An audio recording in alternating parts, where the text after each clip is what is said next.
আজ আমাদের last day টুলুমে, next day flight. Hello everyone, আমি Amit, welcome back to Bongs in Cleveland. আগের ব্লগে বলেছিলাম রাতের দিকে সমৃদ্ধার শরীর প্রচণ্ড খারাপ হয়ে গেছিলো। আমার তো ভীষণ ভয় হচ্ছিল বাই চান্স সিচুয়েশন আরও খারাপের দিকে গেলে কি করব। এখানে তো কেউ নেই চেনা পরিচিত। বাট কপাল ভালো, আমরা যে মেডিসিনস ক্যারি করেছিলাম সাথে সেটা দিয়ে কাজ হয়ে গেছিলো। আস্তে আস্তে ওর শরীর বেটার হতে লাগলো। তাই কোনো নতুন জায়গায় ঘুরতে গেলে অবশ্যই সাথে বেসিক মেডিসিনস ক্যারি করা উচিত। আমি ফিগার আউট করলাম যে আগের দিন 3 বেলাই আমরা বাইরে খেয়েছিলাম, এই জন্যই হয়তো শরীরটা খারাপ হলো নডি আর সমৃদ্ধা দুজনেরই। তাই আজ পুরো দিন বাইরে খাবো না। আমি সকালে নডিকে সাথে নিয়ে জল, একটু ফ্রুটস এইসব কিনে নিয়ে এলাম। আমটা বাড়ি এসে কেটে নিয়ে নডিকেও দিলাম আর আমিও খেলাম। দারুণ মিষ্টি ছিল, ও প্রচণ্ড মজা করে খেলো।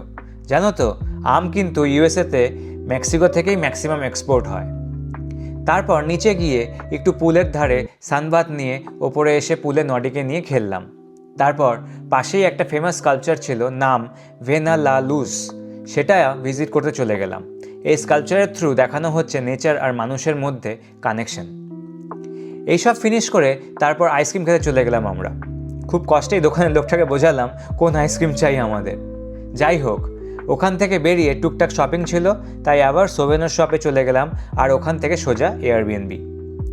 দিনের শুরুটা টেনশন দিয়ে শুরু হলেও দিনের শেষটা ভালোভাবেই কাটলো। এই জন্যই বলে, যার শেষ ভালো তার সবটাই ভালো। ওকে, আজকের ব্লগ এই পর্যন্তই। পরের ব্লগে আবার দেখা হবে। Take care guys, by.